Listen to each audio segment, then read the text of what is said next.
దాదాపుగా 75 డిగ్రీ కళాశాలలు తీసుకొచ్చినాం. మీరు ఎప్పుడైనా ఆలోచించినా మీ కాంగ్రెస్ ప్రభుత్వంలో సురేఖ గారు ఎప్పుడైనా ఆలోచించిందా వీటి గురించి? ఇలా మీరు నా మీద మరి మాట్లాడుతూ ఉన్నారు. అసలు మీ గురించి తెలంగాణ ప్రజలకందరికీ తెలుసు, మరి ముఖ్యంగా వరంగల్ ప్రజలకు. వరంగల్ ప్రజల్లో మీ కుటుంబం చేసిన అఘాయిత్యాల వల్ల ఎంతోమంది జీవితాలు నాశనమయ్యారు. మరి ముఖ్యంగా విద్యార్థుల జీవితాలు, హాస్టళ్ళల్లో, యూనివర్సిటీ హాస్టళ్ళల్లో ఇంకెంతోమంది మహిళలు, వాళ్ళందరి జీవితాలు కూడా మీ కుటుంబం చేసిన అఘాయిత్యం వల్ల నాశనమైన. ఇవాళ మరి వరంగల్లో ఉండే గెస్ట్ హౌస్లు, వరంగల్లో ఉండే ప్రభుత్వ గెస్ట్ హౌస్లు, అదేవిధంగా మీ ఫామ్ హౌస్ల గోడలు ఈ అఘాయిత్యాలకు సాక్ష్యం.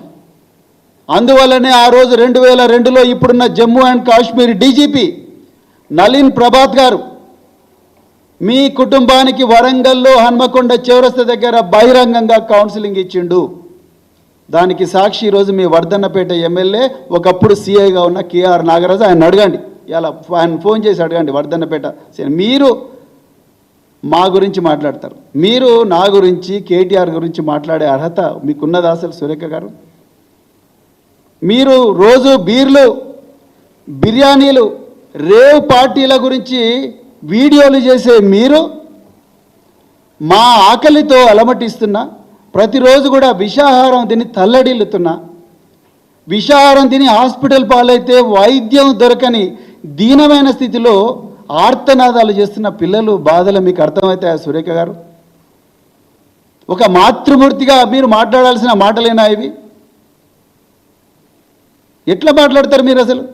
మేము ఎందుకోసం మేము మా కేటీఆర్ గారు చాలా క్లియర్గా చెప్పినారు, ఈ గురుకుల బాట అనేది మేము ప్రభుత్వం మీద విమర్శల కోసం కాదు, మా పిల్లల ప్రాణాలు రక్షించుకోవడం కోసం. ఇవాళ రేవంత్ రెడ్డికి శ్రద్ధ లేదు, మంత్రులకు శ్రద్ధ లేదు, విద్యాశాఖ మంత్రి లేడు, సంక్షేమ శాఖ మంత్రి లేడు, అధికారులు ఇష్టారాజ్యంగా వ్యవహరిస్తున్నారు.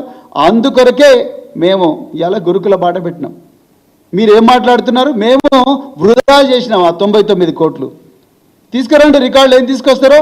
సీతక్క గారు అంటున్నారు, ఆమె తన మూలాలు మర్చిపోయి మాట్లాడుతున్నారు సీతక్క గారు. మా దగ్గర అన్ని ఆధారాలు ఉన్నాయి. ఆధారాలు బయట పెట్టండి సీతక్క గారు, బయట పెట్టండి, సిబిఐ ఎంక్వైరీకి ఇవ్వండి. ఇప్పుడు కొండా సురేఖ గారు అంటున్నారు కదా, నేను అవి చేసిన. బల్కా సుమన్ గారు నా మీద ఆరోపణలు చేసిందని మీరు నిన్న మాట్లాడిగా, బల్కా సుమన్ గారు నా పక్కనే ఉన్నారు, ఆయన కూడా చెప్తారు ఏం ఆరోపణలు చేసిండో. ఏం మాట్లాడుతున్నారు మీరు? మత్తులో ఉండి మాట్లాడుతున్నారు సురేఖ గారు. అది మా దురదృష్టం, తెలంగాణ ప్రజల దురదృష్టం. మీలాంటి వాళ్ళు ఈ రాష్ట్రానికి ఒక మంత్రి హోదాలో ఉండడం, మరి మీలాంటి వాళ్ళను అడ్డం పెట్టుకొని రేవంత్ రెడ్డి తన కుట్రలను యథేచ్ఛగా చేస్తున్నారు. నేను కుట్ర చేస్తున్నట్రా మీరు? కేటీఆర్ గారు కుట్ర చేస్తున్నట్రా? కుట్ర చేస్తున్నది ఎవరు? అది కూడా తెలంగాణ ప్రజలకు తెలవాలి. ఈ తెలంగాణలో కాంగ్రెస్ కొలువిదీరిన వెంటనే మొట్టమొదటి కుట్ర రేవంత్ రెడ్డి చేసిండు. ఏం చేసిండు ఆయన? గురుకులాల వల్ల తల్లిదండ్రులకు పిల్లలకు సంబంధాలు దెబ్బతింటున్నాయి, అందుకొరకు గురుకుల వ్యవస్థ మంచిది కాదని రవీంద్ర భారతిలో చెప్పిండు. అది అయిపోయింది. రెండవది, సాంఘిక సంక్షేమ గురుకులాల్లో మంచిగా పనిచేస్తున్న ఒక మంచి అధికారిని తీసుకుపోయి ట్రాన్స్ఫర్ చేసిండ్రు. అది రెండవది. మూడవది కుట్ర, మీరు చేసిన కుట్ర ఏంటంటే ఈ సాంఘిక సంక్షేమ శాఖకు తర్వాత విద్యాశాఖకు మంత్రి లేకుండా చేయడం మీరు చేసిన మూడవ కుట్ర. నాలుగవ కుట్ర, కేసీఆర్ గారి ఆనవాళ్ళు లేకుండా చేయాలని కేసీఆర్ గారు పెట్టిన అద్భుతమైన పాఠశాల అంటే కూడా నాశనం చేసిండ్రు. ఆర్మీ కళాశాలను నాశనం చేసిండ్రు. అమ్మాయిల కోసం దేశంలో మొట్టమొదటిసారిగా కేసీఆర్ గారు మన తెలంగాణ నెంబర్ 1 ఉండాలంటే మేము పంజాబ్, ఢిల్లీ, రాజస్థాన్, చెన్నై ఇలాంటి ప్రాంతాలకు పోయి ఎక్కడ లేని విధంగా మేము మహిళా డిగ్రీ సైనిక కళాశాల బీబీనగర్లో పెడితే దాని డైరెక్టర్ని ఇంటికి పంపించిండ్రు. ఇవాళ మీరు అక్కడి నుంచి ఏమీ లేదు, చాలా దీనమైన స్థితిలో ఉన్నాయి ఆ పాఠశాలలు. అడ్మిషన్లు లేవు. మీరు భువనగిరి బస్ స్టాండ్లో పోయి అడుక్కుంటున్నారు, రండి అని. ఒకప్పుడు కార్లలో వచ్చి మాకు అడ్మిషన్ ఇవ్వండి అడుక్కున్న రోజుల నుంచి మీరు అడుక్కుంటున్నారు ఇలా అడ్మిషన్ల కోసం. అదేవిధంగా రుక్మాపూర్లో సైనిక కళాశాల పెట్టిండ్రు, అది కూడా దీనావస్థలో ఉన్నది. మ్యూజిక్ కళాశాల పెట్టిండ్రు ఈ బహుజన బిడ్డలకు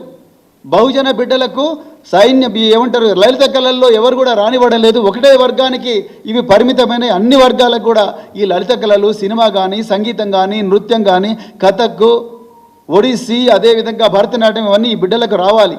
ఈ బిడ్డలు కూడా సినిమా రంగంలో ఉండాలని చెప్పేసి ఒక మ్యూజిక్ స్కూల్ పెడితే దాన్ని కూడా బంద్ చేసే కుట్రలు చేస్తున్నారు మీరు. అదేవిధంగా ఫార్మసీ కళాశాల పెడితే దాన్ని బంద్ చేసే కుట్రలు చేస్తున్నారు. పీజీ కళాశాల పెడితే దానికి కూడా అడ్మిషన్లు బంద్ చేసినారు. ఇవాళ మీరు చేసిన కుట్రల వల్ల తెలంగాణలో ఇంటర్మీడియట్లో గురుకుల కళాశాలల్లో అన్నిట్లలో కూడా 40% అడ్మిషన్లు బంద్ అయిపోయినాయి. అంటే 40% ఖాళీలు ఉన్నాయి. 100కు 40 సీట్లు ఖాళీలు ఉన్నాయి. డిగ్రీ కళాశాలల్లో 100కు 40 సీట్లు ఖాళీలు ఉన్నాయి. మరి మీరు ఏం వెలగబెడుతున్నారు? మీరు ఇవాళ 40% మేము మెస్ ఛార్జీలు పెంచినామంటున్నారు. ఎక్కడున్నది 40% పెడితే మెనూ చార్ట్ ఎక్కడున్నది? ఏం తిండి పెడుతున్నారు పిల్లలకు? ఇప్పటి వరకు ఎందుకు మరి మెనూ చార్ట్ మారలేదు? ఎక్కడ పోయినా మరి నైట్ డ్రెస్సులు పిల్లలకు కేసీఆర్ గారు నైట్ డ్రెస్సులు ఇస్తుండే, బూట్లు ఇస్తుండే, ట్రంకు పెట్టెలు ఇస్తుండే, మంచాలు ఇస్తుండే, అదేవిధంగా స్పోర్ట్స్ డ్రెస్ ఇస్తుండే, అదేవిధంగా ట్రాలీ సూట్ కేసులు ఇస్తుండే. ఇవన్నీ ఎందుకు ఇవ్వలేదు మీరు? మరి ఎందుకు బ్లాంకెట్ ఇవ్వట్లేదు? చలికాలంలో పిల్లలకు బ్లాంకెట్లు ఎందుకు ఇస్తలేరు? అంటే మా పిల్లలు ఎప్పుడు కూడా గజగజ వణుక్కుంటా నిద్రపోవాల్సిందేనా? ఇవాళ పిల్లల కోసం కేసీఆర్ గారు 40 సెంటర్స్ ఆఫ్ ఎక్సలెన్స్ పెట్టిండు. ప్రతిభా పాఠశాల ఇక్కడ నుంచి పేద పిల్లలు ఐఐటీలకు డాక్టర్లుగా, ఇంజనీర్లుగా, అదేవిధంగా ఇంకా రకరకాల యూనివర్సిటీలు దేశంలో పోయేదానికి మరి ప్రణాళికలు వేసి వాళ్ళందరికీ పారితోషికం ఇస్తే, నాకు ఇప్పటికి గుర్తుంది మా మాజీ మినిస్టర్ కొప్పుల ఈశ్వర్ గారు గౌలిదొడ్డి గురుకుల పాఠశాలలో మెడిసిన్ వచ్చిన ప్రతి విద్యార్థికి కూడా 50,000 రూపాయలు, ఇంజనీరింగ్ వచ్చిన ప్రతి విద్యార్థికి ఒక మంచి ల్యాప్టాప్, కంప్యూటర్, అదేవిధంగా 50,000 రూపాయల పారితోషికం ఇస్తే ఇవాళ మీరు చేతులు దులుపుకుంటున్నారు. పిల్లలకి ఇంతవరకు ఒక పైసా లేదు. 6 నెలల నుంచి కాస్మెటిక్ ఛార్జీలు లేవు.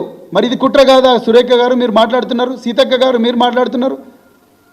మీరు కమ్మపల్లి సత్యనారాయణ మానకొండూరు ఎమ్మెల్యే ఏమంటాడు? అరే హోటళ్ళకు పోతే ఫుడ్ పాయిజనింగ్ కాదా? మరి హోటళ్లకు ప్రభుత్వానికి తేడా ఏమున్నాయి? హోటళ్ళకు పోతే ఫుడ్ పాయిజనింగ్, మరి ప్రభుత్వం ఫుడ్ పాయిజనింగ్, ప్రభుత్వం ఎందుకున్నది? మీరు రాజీనామా చేయండి. ఎంత బాధ్యతారహితంగా మాట్లాడుతున్నాడు డాక్టర్ కవంపల్లి సత్యనారాయణ. మీరు డాక్టర్ ఎక్కడ చదివింటారు సత్యనారాయణ గారు? మీకు ఫుడ్ పాయిజనింగ్ గురించి కనీసమైన అవగాహన లేకపోవడం, మళ్ళీ మీరు ఉల్టా మా మీదనే విందలేస్తున్నారు. మీకు నేను ఇప్పటికీ తెలంగాణలో మళ్ళీ చెప్తున్న బీఆర్ఎస్ పార్టీ నుంచి మా వర్కింగ్ ప్రెసిడెంట్ కేటీఆర్ గారు చాలా స్పష్టంగా ఉన్నారు. రాజకీయాలు మనం చేయాల్సిన అవసరం లేదు, మన బిడ్డల జీవితాలను కాపాడుకోవాలి.